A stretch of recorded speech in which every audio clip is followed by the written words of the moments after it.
we just so lucky? Such good music. There will be a full moon tomorrow night. It's known as the sturgeon moon.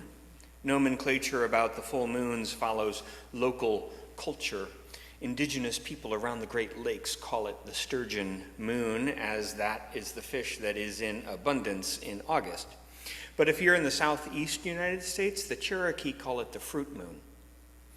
In Northern Europe, the August moon is known as the corn moon or the grain moon or sometimes even the lightning moon. In China, August's full moon is the harvest moon, a name which we save for September. In the southern hemisphere, the August moon is the snow moon, of course, or the storm moon, or sometimes the hunger moon. Naming the moon is done regionally and often about ourselves rather than about the moon. Someone once said, "Tell me how you feel when the full moon is in your window and your lantern is burning low, and I'll tell you your age and if you are happy." I had a friend who used to howl at the moon a lot. When we were teenagers and able to be out at night on our own, he could get us all howling with him with very little provocation. It was a little bit of childhood fun. In the way of teenagers, it was equal parts silliness and a serious claiming of our space together, howling. As adults, many of us do not spend much time thinking about or noticing the moon. Our society has put the moon in a box for witches and werewolves. It's spooky and hidden, mysterious, and maybe a bit romantic when we want it to be. But mostly it's just a representation of the nighttime and rest, which is to say we do not give it much value in our society. Or perhaps more accurately, we hold it with a hidden value. But I tell you, we should love the moon. We do well to celebrate it and admire it and to spend time learning from it and sing praise for its presence in our lives. Storytellers and poets tell us the moon is mysterious and beautiful. It's changing and strange. It is compelling and romantic. Why do we love the moon so? And yet our society dismisses it as lesser. Why are we drawn? Poet William Cullen Bryant has said, "The moon is at her full riding height, floods the calm fields with light. The air that hovers in the summer sky are all asleep tonight." The moon is roughly 239,000 miles from the Earth and about 1/4 the size of our planet. The gravity of our celestial partner pulls our tides in and out around our globe and thus is significantly responsible for the dynamic balance of our water. By an interesting twist of physics, the orbital period and the rotation period are the same, causing the same side of the moon to always face the Earth. This means that there's a dark side of the moon, a fact which has left us a lot of opportunity for speculative imaginings, at least until the late 60s when we sent rockets and satellites around to take pictures. Did you know it wasn't until just 5 years ago that we finally actually landed an unmanned craft on that side of the moon to poke around? There was a time when the moon was for more than witches and werewolves. It was also for astronauts. 2.5 years. Back 50 years ago, but we sent people in rockets to the moon for about 2.5 years. As President Kennedy proclaimed, "We choose to go to the moon in this decade and do the other things not because they are easy, but because they are hard." Oh, that was a heady time. 24 people visited the moon in that 2.5 year time span. Half of them got out and walked around for a bit on the moon. One small step for man, one giant leap for mankind.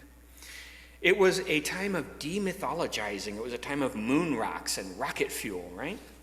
Since that time, it has been deemed more efficient and effective to send robots to learn more about the moon and other places beyond our planet. And while sending robots has been more efficient, having a human on the moon captures our imagination as few things can. And that, my friends, is the really exciting part of all this. Around the time of the moon landings, a philosophy professor, Emmanuel Methstein, quipped, 10 years ago, the moon was an inspiration to poets and an opportunity for lovers. 10 years from now, it'll just be another airport. How wrong he was. Not only did the focus of our progress and greed shift away from the moon, but our romance with the moon never did and never will fade.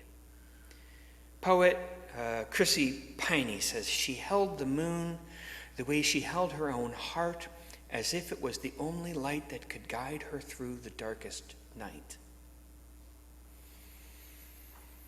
Even as we restart manned missions to the moon, we will not surrender our fondness and fascination for the moon. And if you did not already know, NASA's Artemis program is slated to send humans to the moon again this decade. So keep an ear out for news of another round of moon landings soon. Interestingly, one of the 4 astronauts slated for the Artemis program is a woman, and I think it's very fitting, because throughout history, culture, and myth, there has been a strong feminine association with the moon. Did you know, for example, about tally sticks? They are some of the earliest artifacts we have of prehistoric people measuring time. Tally sticks were often animal bone, and a common form was to have 28 tally marks to count the days of a moon cycle. It's not that hard to connect the dots and know that marking a moon cycle is something women were doing to be able to keep track of menstrual cycles. We track the cycles of the moon and call it a month. The English word for month has an etymological connection back to the word moon, and while today we use a calendar with a solar month, it was surely the original form to use a lunar month. There are cultures that still mark time with a lunar month, such as the religious calendars of Islam and Judaism.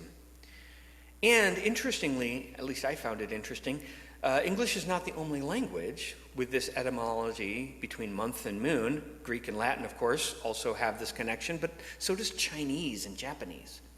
But it goes further. In our English word for measure and menstrual, they have a common root that also is the root, unsurprisingly, back to the word moon.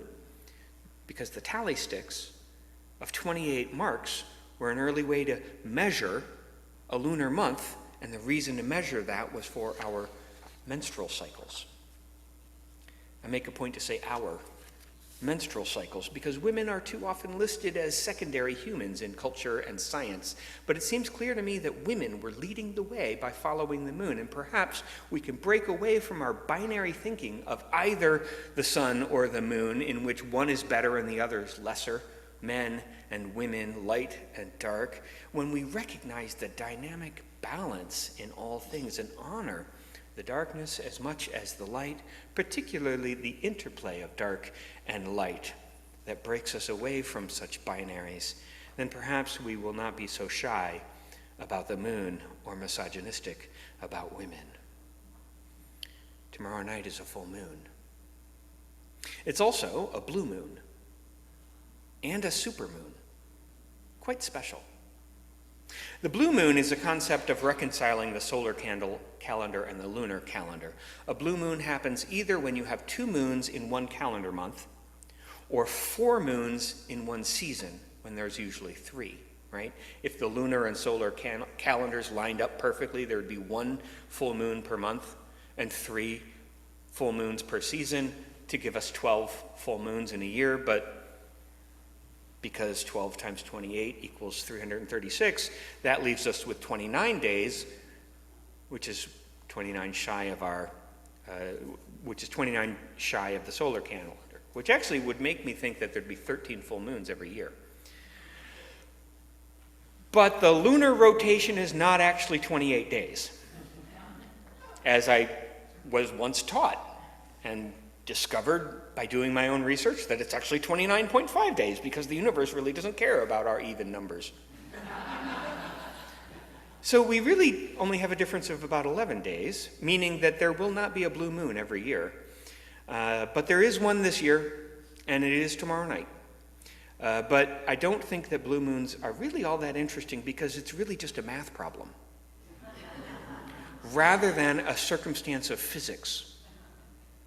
A supermoon, on the other hand, is a circumstance of physics.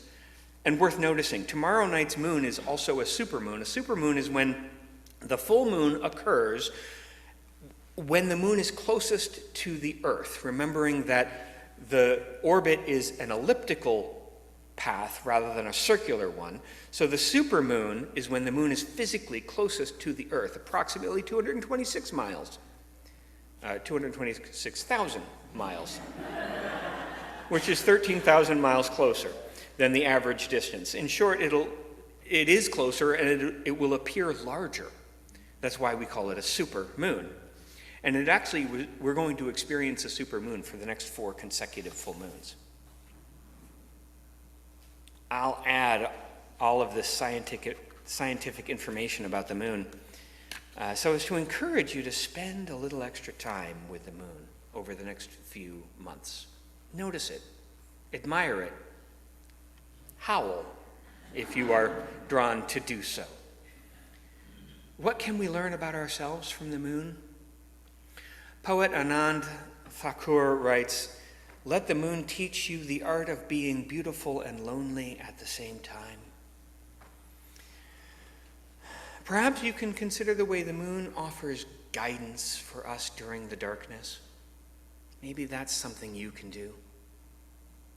Or the ways you also might have a hidden side and how you might begin to explore that. Or perhaps your lesson is in the changing phases of the moon, the waxing and waning through its cycle, and yet it remains the same throughout. Perhaps you're like that. Or even the way the moon affects its partner, the earth, with the ebb and flow of tides. How do you affect others around you? Daniel Ladansky, writing in the spirit of the Persian poet Hafez, says, "Admit something. Everyone you see, you say to them, 'I love you.' Of course, you do not say this out loud, otherwise someone would call the cops. Still, though, think about this great pull in us to connect. Why not become the one who lives with a full moon in each eye that is always saying, with that sweet moon language, what every other eye in this world is dying to hear?" We can learn about relationships and connections from the moon, from all the universe really, but why not the moon? We can learn about our connections with each other, how we tug on one another's tides. We are meant to be connected. Go commune with the supermoon tomorrow night. It is the sturgeon moon, the blue moon, your moon and mine. Look at that moon. Maybe howl a little. Let its reflected light reflect in you. In a world without end, may it be so.